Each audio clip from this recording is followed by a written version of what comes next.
και κύριοι, βρισκόμαστε στο Παλάτσο Μοντετσιτόριο, στην αίθουσα του Ιταλικού Κοινοβουλίου, όπου πραγματοποιείται η Διάσκεψη των Προέδρων της Ευρωπαϊκής Ένωσης.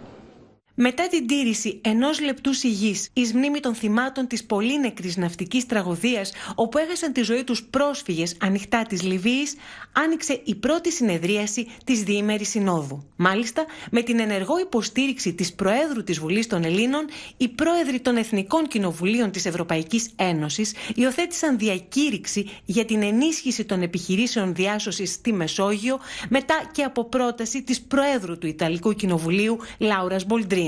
Η πρώτη ενότητα εργασιών πραγματοποιήθηκε υπό το γενικό τίτλο «Η Ευρώπη πέρα από την κρίση. Νέοι δρόμοι ανάπτυξης». Σε παρέμβασή της, μετά την ομιλία του οικονομολόγου Τζέρεμι Ρίφκιν με θέμα η ψηφιακή Ευρώπη, η κυρία Κωνσταντοπούλου τόνισε ότι οι δρόμοι ανάπτυξης δεν πρέπει να περνάνε πάνω από ανθρώπινες υπάρξεις, ούτε να παρακάμπτουν τις δημοκρατικές διαδικασίες. Μάλιστα ανέφερε ότι τον Νοέμβριο του 2013 ο τότε Πρωθυπουργός κ. Αντώνης Σαμαράς υποσχέθηκε στον ελληνικό λαό δωρεάν Wi-Fi για όλους. Ένα μήνα μετά, ένα μικρό κορίτσι πέθανε μέσα στο σπίτι του, όπου ζούσε με τη μητέρα της για μήνες, χωρίς ηλεκτρικό ρεύμα, και τότε αποκαλύφθηκε ότι εκατοντάδες χιλιάδες οικογένειες στην Ελλάδα ζούσαν χωρίς ηλεκτρικό ρεύμα για μήνες ή και χρόνια. Ενώ υπογράμμισε ότι όταν μιλάμε για ανάπτυξη σε αυτή τη συνδιάσκεψη θα πρέπει να θυμόμαστε και να υπενθυμίζουμε ότι μιλάμε εκ μέρους των πολιτών και μιλάμε υπέρ των πολιτών. It was revealed that more than 300,000 households had been living without electricity for months or for years.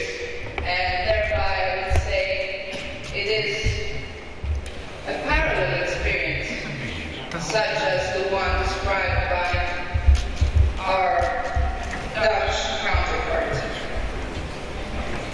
I would like to join Monsieur Bartolone in stressing that the decision-making powers of parliaments, as a genuine expression of the will of the people, should be reaffirmed by this conference. Because parliaments are the most apt and the most legitimized to take decisions which affect human lives, to take decisions which affect the people. No parliament would have ever taken a decision which would sacrifice human lives, and yet austerity measures are promoted by executive powers and required to be voted upon on an extortionate manner, basically not considering the fact that what is being sacrificed is human lives, but also our European soul. We will have, of course, the opportunity to discuss this in the next session, where I have the honor to be a keynote speaker, but I would like to stress the importance that when we speak about growth in this conference, we remind ourselves that we speak about growth on behalf of the people. Thank you. Η Ευρωπαϊκή Ένωση έχει απομακρυνθεί από τις ιδρυτικές της αρχές και αξίες, τόνισε η Πρόεδρος της Βουλής των Ελλήνων, επισημαίνοντας ότι τα τελευταία 5 χρόνια η Ευρώπη, όπως εκφράζεται κυρίως από τον εκτελεστικό, τραπεζικό και οικονομικό τομέα της, μοιάζει να έχει χάσει το δρόμο της, προτάσσοντας την ανταγωνιστικότητα έναντι των ανθρώπινων δικαιωμάτων και της αξιοπρέπειας. Αυτά επεσήμανε μεταξύ άλλων κατά τη δεύτερη συνεδρίαση με τίτλο «Η Ήπειρος των Θεμελιωδών Δικαιωμάτων, μια Ευρώπη ελευθερίας, αλληλεγγύης και ασφάλειας», η κυρία Ζωή Κωνσταντοπούλου ως κεντρική εισηγήτρια. Η ομιλία της προκάλεσε μεγάλη αίσθηση σε σχέση με την παρούσα παγκόσμια οικονομική κρίση και ειδικότερα με τις αναφορές στις εσφαλμένες μνημονιακές πολιτικές που εφαρμόστηκαν στην Ελλάδα. Ora do la parola alla Presidente del Parlamento ellenico Zoe Kostantopulu. Prego. Thank you very much, Madam President. Dear colleagues, reading the title of our session, The Continent of Fundamental Rights, a Europe of Freedom, Solidarity and Security, one wonders Is this a discussion about the past, the present, or the future? Is it a discussion about Europe as it used to be, as it is, or as it should be? Is it a discussion about the whole of Europe or about part of it? I consider it an honor to have been asked by our hosts to address you as a keynote speaker on this subject. And I consider it my duty at this conference of the speakers of the European Union parliaments to speak truthfully, honestly, and freely, and appeal to the sense of logic, justice, humanitarianism, and solidarity which is bound to unite heads of parliament around Europe. The respect and protection of fundamental human rights and freedoms is an intrinsic part of the European identity. It's part of the European soul, stemming from the Enlightenment era to the French Revolution, to the Greek Revolution, to the post-World War II period. Europe, the European Union, was conceived to safeguard peace and social justice, to guarantee the prosperity of its people and its societies, and to affirm the equal participation of member states and the equal and prosperous coexistence of their peoples. Europe evolved institutionally through the constant reaffirmation, enhancement, and reinforcement of fundamental human rights and freedoms. However, Europe, as expressed mainly by its executive, banking, and financial branches or sectors, seems to have lost its way during the last 5 years. It seems to be constantly putting the emphasis on numeric and economic estimations, which have been proven to be gross miscalculations, with the single aim to increase competitiveness, a notion clearly not included among the universal principles and international values recognized by humanity, and clearly well below human rights in the European values hierarchy, to the detriment of protecting human life and human dignity, as well as the most sacred individual, political, economic, social, and cultural rights, which constitute or should constitute the core of contemporary democracies. It is, of course, useful to talk about growth, the digital Europe, etc., but we cannot do so while ignoring the fact that the chosen policies to address the issue of deficits and state debt and to propose measures for growth within Europe during the last 5 years have created nothing but misery, but also a true humanitarian crisis and a grave breach of democratic procedure and parliamentary functions, while at the same time violating the most fundamental democratic rights of people and citizens. State debt, a problem which most or all European countries are facing, is being used as a pretext, but also as a tool for the steady retreat from basic principles of human rights protection, respect to democratic sovereignty, and parliamentary procedure. And this is something that concerns us all and should concern us all. State debt is being used as the basis of an extortion mechanism directed at parliaments and at the people. During the last 5 years, my country, Greece, one of the first member states of the European Community, has been subjected to a so-called bailout program, which has really been a jail time program for the Greek society. Greece has been subjected to MOUs, memoranda of agreement, or adjustment programs as a condition for securing financing from the IMF, the European Commission, and the European Central Bank. The programs consist in austerity measures that, among others, include deep public spending cuts, public sector job cuts, tax increases, privatization of public enterprises, and so-called structural reforms which equal the destruction of public infrastructures. These measures have pushed the economy into recession and have grossly undermined the enjoyment of fundamental human rights. This is not only my conclusion, this is the conclusion of the independent expert on the effects of foreign debt and other related international financial obligations of state on the full enjoyment of all human rights, which was filed in 2014 after a visit to Greece.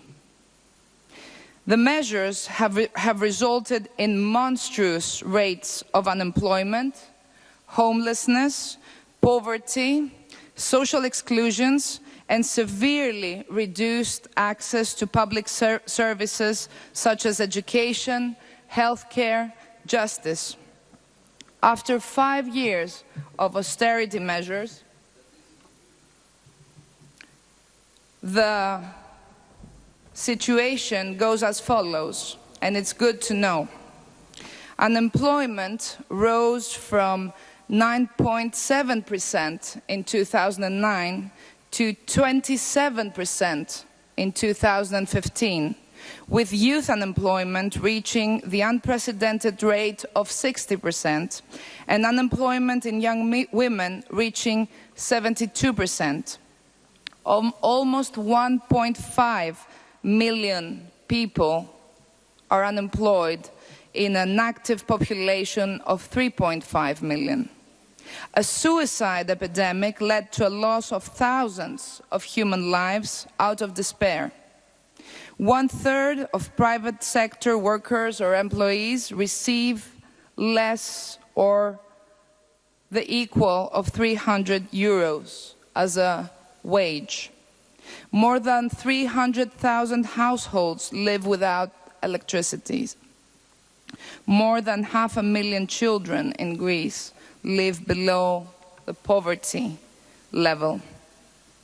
44.8% of pensioners receive pensions below the poverty line and as low as 300 euros. Since 2009, there has been an unprecedented increase in homelessness. And structural reforms, we should see what that has meant, have meant cuts to healthcare spending well below the European average, job cuts in the public health sector, closure or merger of hospitals and healthcare facilities, which have undermined the access to basic healthcare, particularly for the poor and the most vulnerable. Time and again, we have experienced periods during which cancer patients did not have access to medicine to combat their illness.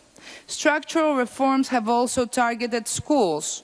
We have had closure of schools, increased school dropout rates and deprivation of important educational material, as well as children fainting during class out of starvation.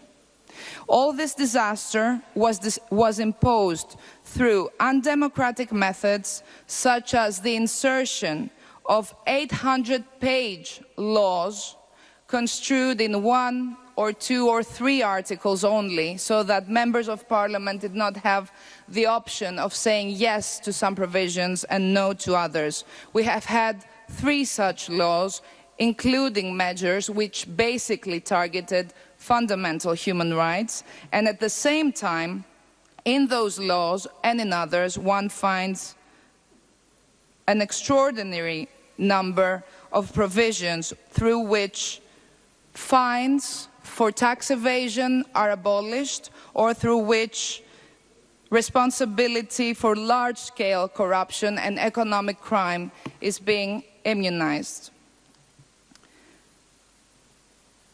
It is provided for in Regulation number 472 dated in 2013 that member states of the European Union, subject to a macroeconomic adjustment program, shall carry out a comprehensive audit of their public debt public finances in order inter alia to assess the reasons that led to the building up of excessive levels of debt, as well as to track any possible irregularity. My contention to you, as heads of parliament, is that this provision does not only represent an international obligation of member states, it also represents a fundamental right of the European people. And this is a right to be exercised in the name of the living, but also of the next generations. Because at this point, we have children in Greece being born and owing as babies more than 32,000 euros. There is a fundamental right to truth about the public debt. And the Greek Parliament, being true to this fundamental right to the truth, to the investigation of how the public debt was created and inflated, has created a committee called the Debt Truth Committee, a committee which is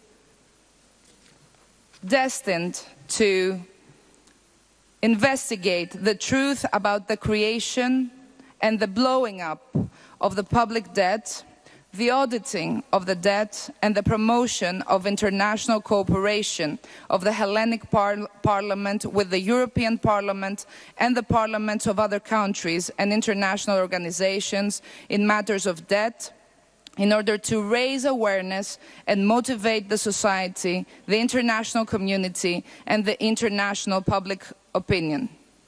This committee is established under the auspices of the Parliament by decision of the President of the Parliament, and is comprised by international experts, but also of people having been active in public debt and human rights matters. I'm very honored to have with me in the delegation of Greece, Mrs. Sofia Sakorafa, an MEP who is responsible for the relations of this committee with the other European parliaments and the European Parliament itself, and also Monsieur Eric Toussaint, who is responsible for the scientific coordination of the works of this committee. The subject of this committee is, I will need 1 or 2 minutes, Mrs. President. The subject of this committee is the research, the collection and elaboration in an organized and scientific manner of all data associated with the creation and inflating of the public debt, in order to define which part and which proportion of it is illegitimate, illegal, or odious, or unsustainable. During, first of all, the memorandum period, so 2010 to 2015, and then looking backwards. We really count on the collaboration and on the solidarity of European parliaments in this quest for the truth and in this quest for justice and social justice. No parliament should ever be subjected again to extraordinary procedures of yes and no.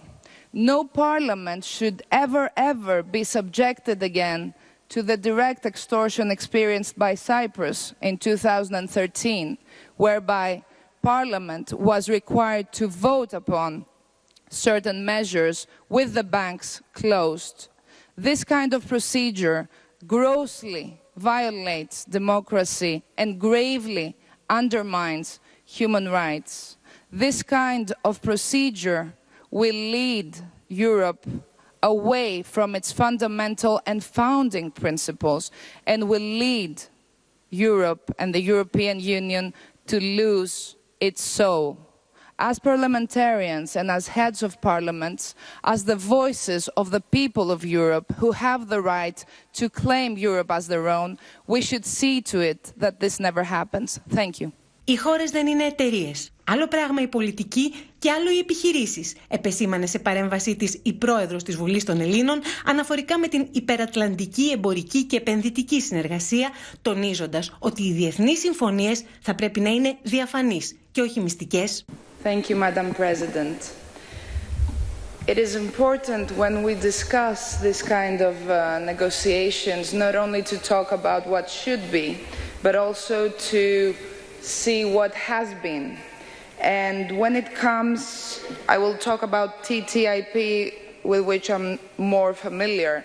When it comes to the negotiations for the TTIP, it has been proven that there was a choice by the European Commission for lack of transparency and for lack of information to the national parliaments and to the national societies and to the European societies. And that's a very, very problematic conclusion, given also the fact that the TTIP is an agreement through which member states and the European community accept civil liability for policies which may affect the profitability of multinationals. It's very important to stress that the choice to keep negotiations secret and the very fact that it was not by choice, it was through social and international pressure that some of the documents were revealed, puts the stress on the need for more democratic legitimacy in such negotiations. I want to share with you a concern about the wording and the way this kind of international agreements are drafted. Sometimes this kind of agreements, in the same way as the memoranda, the infamous MOUs, give the impression that the parties are not countries, are not international organizations, are not supranational organizations, but rather they are companies. And we should remind ourselves, and we should remind those negotiating and those concluding these agreements that it's one thing to do politics and it's another thing to do business. So when it comes to the future, I would say that European Union parliaments should claim for themselves the democratic role which their constitutions and the European Union treaties and common texts accord to them. And I would say that it should be a very, very clear message to those negotiating that countries are not companies. The European Union is not a company. To conclude agreements which treat countries or the Union as a company is a very, very problematic strategy, which at the end puts people before unbearable circumstances, such as the circumstances before which the people of which the governments who concluded memoranda were put. Thank you. Ενεργή ήταν η συμμετοχή της κυρίας Ζωής Κωνσταντοπούλου και κατά την τέταρτη συνεδρίαση αναφορικά με τον κανονισμό λειτουργίας της διάσκεψης που προβλέπεται από το άρθρο 13 της Συνθήκης για τη Σταθερότητα, το συντονισμό και τη διακυβέρνηση στην Οικονομική και Νομισματική Ένωση. Επανέλαβε ότι οι πρόεδροι των Εθνικών Κοινοβουλίων θα πρέπει να διατηρούν το δικαίωμα διατύπωσης ενστάσεων. Στη διάρκεια της παραμονής της, η πρόεδρος της Βουλής των Ελλήνων είχε επίσης συνάντηση και συνομιλία με τον Ιταλό πρόεδρο της Δημοκρατίας, κ. Σέρτζιο Ματαρέλα, προς τον οποίο εξέφρασε την αμέριστη συμπαράσταση του Ελληνικού Κοινοβουλίου για τη νέα τραγωδία στη Μεσόγειο με θύματα εκατοντάδες πρόσφυγες. Επίσης, στο περιθώριο των εργασιών της Συνόδου είχε επαφές με πολλούς προέδρους άλλων Ευρωπαϊκών Κοινοβουλίων και τον παριστάμενο πρώτο αντιπρόεδρο του Ευρωκοινοβουλίου, κύριο Αντώνιο Ταγιάννη. Είχε επίσης σύντομη συνάντηση και συνομιλία με τον πρόεδρο του Ευρωκοινοβουλίου, κύριο Μάρτιν Σούλτς, ο οποίος της πρότεινε να επισκεφτεί το Ευρωπαϊκό Κοινοβούλιο. Κυρία Πρόεδρε, έχει ολοκληρωθεί η δεύτερη μέρα της διάσκεψης. Ποια είναι τα συμπεράσματά σας? Νομίζω ότι μπορούμε να κρατήσουμε ως απολύτως θετικό συμπέρασμα το γεγονός ότι στο πλαίσιο αυτής της διάσκεψης των Προέδρων των Κοινοβουλίων των κρατών μελών της Ευρωπαϊκής Ένωσης δίνεται η δυνατότητα μιας ουσιαστικής αμοιβαίας ενημέρωσης, ανταλλαγής απόψεων, αλλά και παρέμβασης σε ζητήματα τα οποία ιεραρχούνται ως τα πλέον σημαντικά από τα κοινοβούλια και τους λαούς της Ευρώπης. Νομίζω ότι έχει τεράστια σημασία να τονίσουμε ότι έχει δημιουργηθεί ένα κενό εκπροσώπηση στην Ευρώπη που πρέπει να αναπληρώσουν και τα Εθνικά Κοινοβούλια και το Ευρωκοινοβούλιο. Πρέπει να υπογραμμιστούν πρακτικές και πολιτικές οι οποίες επαναφέρουν την ευρωπαϊκή πολιτική σε επίπεδο κοινωνικής και δημοκρατικής νομιμοποίησης, γιατί με τέτοιες πρακτικές θα επανενεργοποιηθεί και η κοινωνική συμμετοχή στο ευρωπαϊκό εγχείρημα. Η Ευρώπη δεν είναι υπόθεση των τεχνοκρατών, η Ευρώπη δεν είναι υπόθεση των τραπεζιτών, η Ευρώπη είναι πάνω απ' όλα υπόθεση των λαών και των κοινωνιών. Για αυτούς δημιουργήθηκε και αυτοί πρέπει να επωφελούνται από την ευρωπαϊκή πολιτική.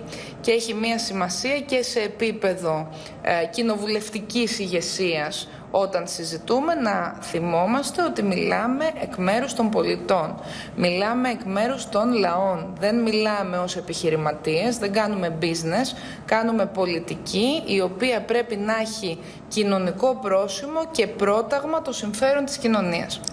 Πιστεύετε ότι τα ανθρώπινα δικαιώματα είναι που διακυβεύονται σε αυτή την εποχή της παγκοσμιοποίησης, γιατί το ακούσαμε κατά τη διάρκεια αυτού του διημέρου? Νομίζω ότι η ευρωπαϊκή παράδοση στην προστασία των ανθρωπίνων δικαιωμάτων είναι ίσως το πιο πολύτιμο κομμάτι του ευρωπαϊκού κεκτημένου. Είναι, όπως είπα στην ομιλία μου, η ευρωπαϊκή ψυχή. Και έχει πολύ μεγάλη σημασία η Ευρώπη να μην χάσει την ψυχή της.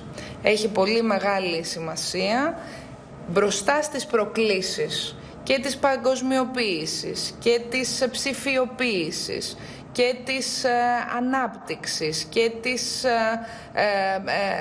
με πολλούς τρόπους αλλαγής του παγκόσμιου γίγνεσθε, εκείνες οι αρχές και οι αξίες που αποτέλεσαν φάρους σε σκοτεινές εποχές να συνεχίσουν να εκπέμπουν δυνατά. Διαφορετικά διατρέχουμε πάντοτε το κίνδυνο του σκοταδιού και του σκοταδισμού. Η Ευρώπη έχει μακρά εμπειρία, έχει και πικρή εμπειρία, έχει πολύτιμη ιστορική γνώση και τραυματικά κεκτημένες προσλαμβάνουσες, οι οποίες επιβάλλουν στις ευρωπαϊκές ηγεσίες να στέκονται με πολύ μεγάλη ευθύνη απέναντι στους κινδύνους συρρίκνωσης της δημοκρατίας και διακύβευσης δικαιωμάτων και ελευθεριών. Και μάλιστα όταν έχουμε ακούσει να μετατίθεται η ευθύνη από τα κράτη στους πολίτες. Ο ψυχολογικός παράγων είναι μια νέα παράμετρος σε αυτές τις πρακτικές. Ότι φταίμε εμείς, οι πολίτες.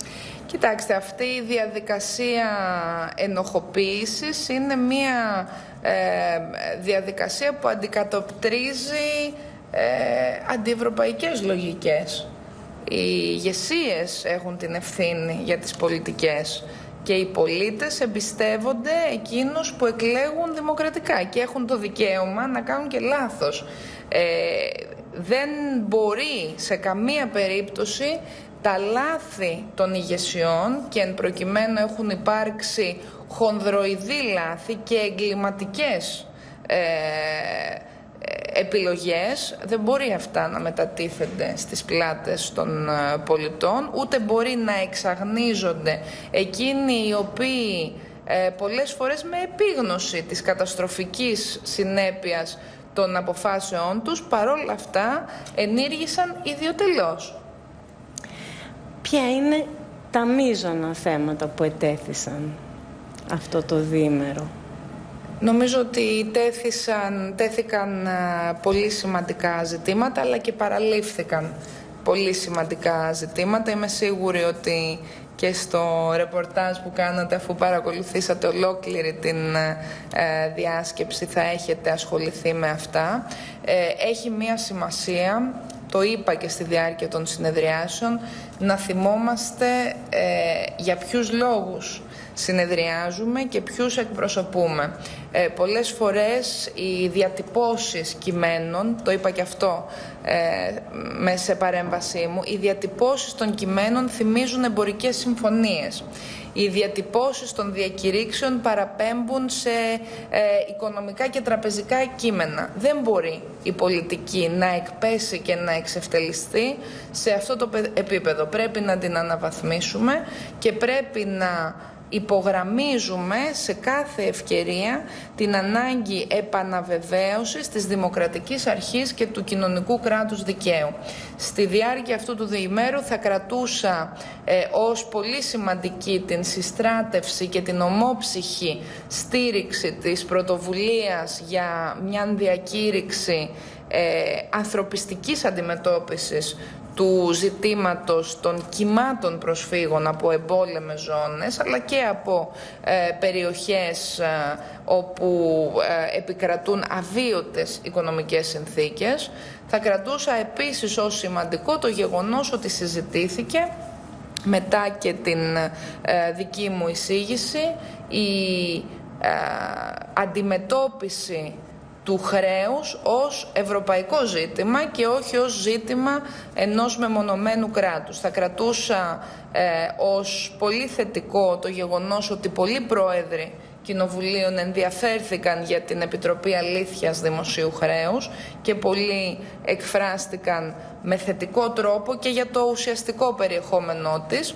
Θα κρατούσα επίσης ως πολύ σημαντικό ότι ήταν πολλοί και πολλές εκείνοι και εκείνες που με αίσθημα ευθύνης επεσήμαναν ότι η καταχρέωση των επόμενων γενεών στο όνομα οφειλών που δημιουργήθηκαν από προηγούμενες αποτελεί μείζον ζήτημα για την Ευρώπη. Το γεγονός ότι σήμερα στην Ελλάδα γεννιούνται παιδιά και χρωστάνε 32.000 ευρώ πριν καν ζήσουν τη ζωή τους είναι ένα αναπόδραστο γεγονός που θέτει όλους και όλες πρώτων ευθυνών τους. Αυτό που έχει σημασία είναι ότι από πλευράς Ελληνικού Κοινοβουλίου και με την Επιτροπή Αλήθειας Δημοσίου Χρέους θα δημιουργήσουμε επιλογές και από εκεί και πέρα η ευθύνη για την επιλογή εναπόκειται στον καθένα και στην καθεμιά. Το παράλογο και το αδιέξοδο είναι όταν δεν υπάρχουν επιλογές. Η Ευρώπη ήταν πάντοτε ένα πεδίο που επινοούσε και δημιουργούσε επιλογές ακριβώς για να μην ενδίδει και να μην υποκύπτει σε αδιέξοδα. Και νομίζω ότι η Ευρώπη του 2015 καλείται να σταθεί στο ύψος της ιστορίας και της παράδοσής της. Τελευταία ερώτηση. Την αναφέρατε και εσείς 2 φορές στην απάντηση σε αυτή την Επιτροπή Αλήθειας για το Δημόσιο Χρέος. Είναι μια πρωτοβουλία που πρώτη φορά βλέπουμε να παίρνει ευρωπαϊκό κράτος, Ευρωπαϊκό Κοινοβούλιο. Και χθες στο Προεδρικό Μέγαρο η Πρόεδρος, η Λάουρα Μπολτρίνη, στην ουσία συνυπέγραψε αυτή σας την πρωτοβουλία όταν είπε ότι τα κοινοβούλια, τα εθνικά, θα πρέπει να είναι πιο διαφανή και πιο ενεργά. Πώς νιώθετε το βάρος αυτής της πρωτοβουλίας?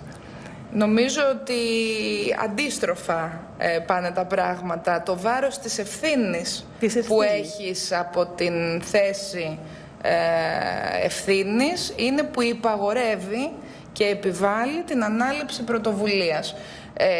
Θα έλεγα ότι και η Πρόεδρος της Ιταλικής Βουλής, που είναι μια γυναίκα πολύ ενεργή και με διαδρομή στον τομέα των ανθρωπίνων δικαιωμάτων και της προστασίας των προσφύγων, αλλά και με ευρεία αντίληψη για τα πράγματα και με δημοσιογραφική προϋπηρεσία, επεσήμανε αυτό που πρέπει να επανέλθει και να κατακτηθεί ως ένα νέο δημοκρατικό δικαίωμα, το δικαίωμα των λαών στην αλήθεια. Είναι, νομίζω, κέριο και ιδιαίτερα χρήσιμο για τη δημοκρατία, αλλά και για την ευρωπαϊκή πορεία των χωρών μελών, οι διαδικασίες να μην κρύβονται πίσω από ένα παραβάν. Νομίζω ότι και σε επίπεδο άλλων διαδικασιών έχουμε δει να ανοίγει η κουρτίνα. Οι λαοί δεν πρέπει να κρατιούνται στο σκοτάδι, οι λαοί έχουν δικαίωμα να γνωρίζουν και για το πώς παίρνονται, πώς λαμβάνονται οι αποφάσεις που τους αφορούν, αλλά και για το πώς δημιουργούνται οι καταστάσεις στις οποίες καλούνται να ζήσουν.